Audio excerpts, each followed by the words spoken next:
Today we're going to look at how to draw a table in Microsoft Word.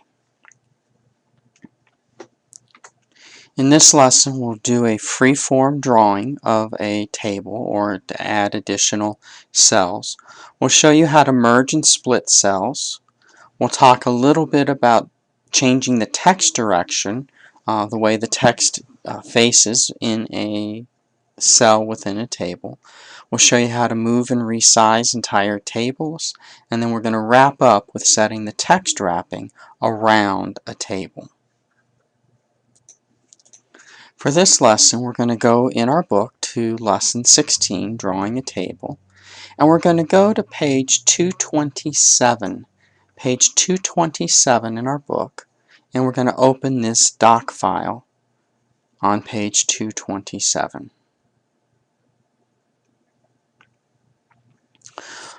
Once the file is open, we will enable the editing. I am going to save this file, Save As, and I'm going to put it in today's folder that we created in the last lesson. If you didn't create a dated folder with the last lesson, go ahead and add a folder with today's date.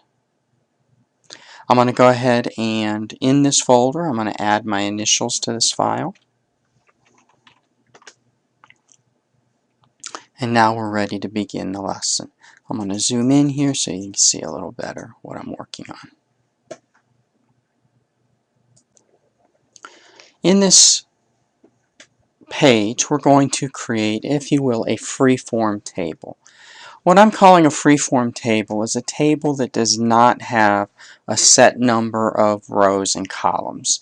And so what we're going to do is we're going to create a table that has a unique layout. If you will, we're going to go to the Insert table, and we're going to start by creating the rectangle around which we're going to make our table. So I'm going to come down here to this Draw Table tool, and underneath the text that's here, I'm going to go ahead and drag out a rectangle. Doesn't really matter the size at this point because we're going to adjust that here in just a moment. Once I've created this single rectangle, I'm going to go ahead where it says height and width. I want to change this height to be 2 inches, change the height to be 2 inches, and change the width to be 5.5 inches. Once again, I've created a single rectangle using my Draw Table tool. I've set the height to 2 inches, and I've set the width to 5.5 inches. Now, I want to continue drawing in this table. So the first thing we're going to do is we are going to use our Draw Table tool. I'm on the Layout tab, so I'm going to click on Draw Table. Now this doesn't have to be exactly perfect. If this is the halfway mark right here, I'm going to back up a little bit. On my ruler, I'm about at the 2-inch mark here. And what I'm going to do is I'm going to start at the top of this table at that 2-inch mark, and I'm going to draw a line down to this bottom edge, and I'm creating a new cell. I'm dividing this into 2 different parts of a table. In a similar manner, I'm going to come down, I'm going to leave a pretty big rectangle in this top left corner. Coming down toward the bottom, about 1/2 inch maybe up, I'm going to take and draw another cell going across like so.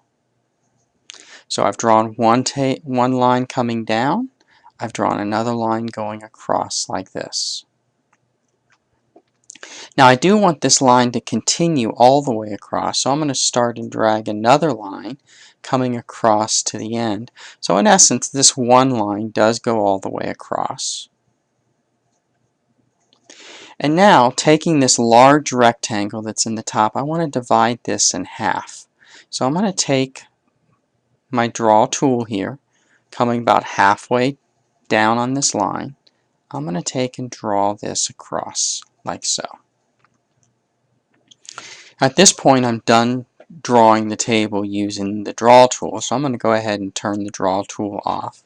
And so as you can see, you've got a table. It doesn't have a set number of rows or columns. It's a free-form table.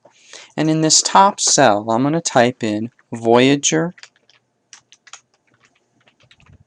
Travel Adventures. Voyager Travel Adventures. Now, in this bottom cell right below Voyager Travel Adventures, what I want to do is I want to divide this into two more cells. Now, in all honesty, I could use my Draw Table tool and I could divide it myself, but I want to make them evenly spaced. And so the easiest way to make sure that they're evenly spaced is to use what's called the Split Cells tool. So what I'm going to do is down here with my cursor in the bottom left corner, I'm going to click on Split Cells, and it's going to ask me how do I want to split the cells, and I do want to split the cells into two columns, just keeping the same single row here. So I'm going to go ahead and click on that, and I now have two evenly spaced cells with that space that was down there. Coming down in this bottom right large rectangle, I want to split this into four different columns, four evenly spaced columns. So what I'm going to do is I'm going to come up to Split Cells. Instead of splitting into two columns, I'm going to choose to make this four columns, one row. I click OK. Four evenly spaced cells. The last thing we're going to do relating to split cells is up here in this top right corner. Here, I want to divide this actually into 6 cells, 3 on the top half and 3 on the bottom half. So rather than doing just column splitting, we're going to do columns and rows. So with my cursor in this cell, I'm going to click on Split Cells. I do want I want 3 columns because I want to divide it 1, 2, and 3. But instead of 1 row, I want to have 2 rows, meaning I want to evenly divide the top half here. I click OK. I now have 3 evenly spaced columns. I have 2 evenly spaced rows in my table here. Now, one of the things that I may want to do is I may want to change the text direction of my text in a table. Right now, my text is facing in the normal direction. I say that the text is facing the bottom, and what I mean by that is the bottom edge of the text is facing the bottom of the table. There is a button also on the Layout tab called Text Direction. And if I click on Text Direction, that will rotate my text. Now my text, I call this facing the left side because the bottom edge of the text is on the left side. The text itself is aligned to the right of the cell, but the bottom of the letters are facing, if you will, the left side of the cell. I actually want my text to face right.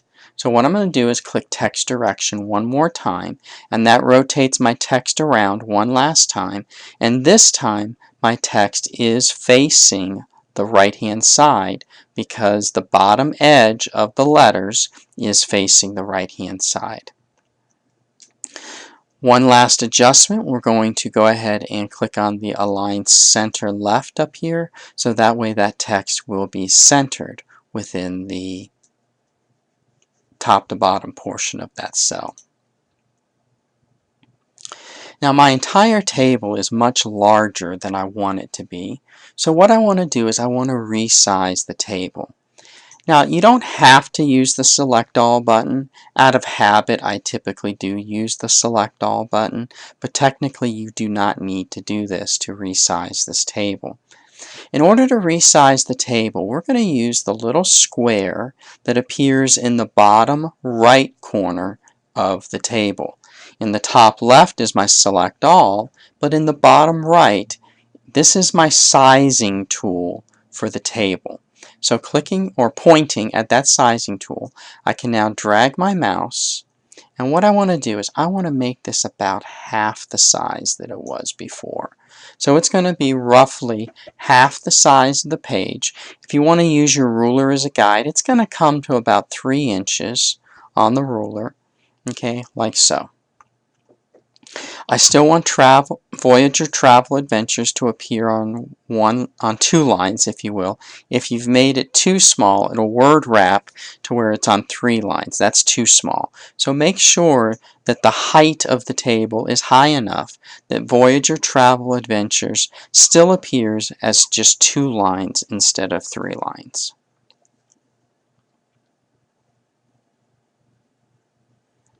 The last thing I want to do is I want to adjust the text wrapping for the table so that I can move the table up into my document here. What I want to do is I want to move my table up into the document. I want this paragraph, lions generally sleep during the day, I want this to be to the right of the table. So I'm going to use my Select All button.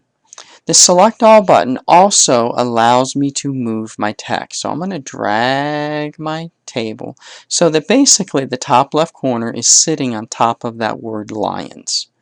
When I let go, lions should automatically move over, putting the text over here to the right and allowing my table to be visible here.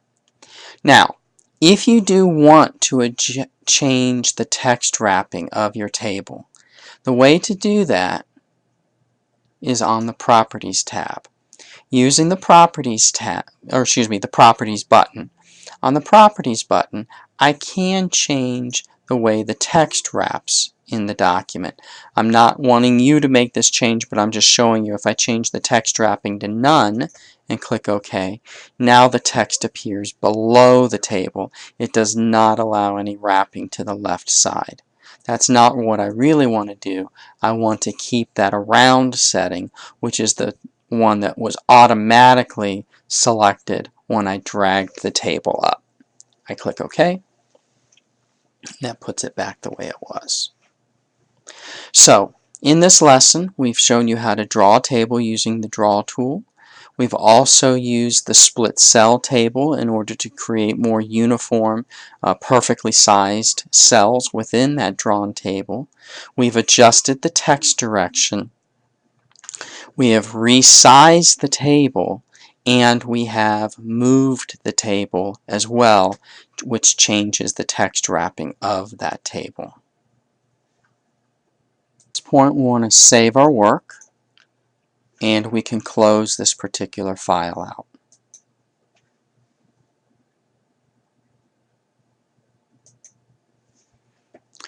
In this lesson, we drew a table using our Draw Table tool, making a free-form table. We split the cells. We learned about merging last lesson. We showed you how to change the text direction of the cell on the Layout tab. We moved and resized our table within the document, and I showed you how if you wanted to set the text wrapping to something other than the Around option, you could choose to do so with the text wrapping option. That was part of the Properties button on the Layout tab.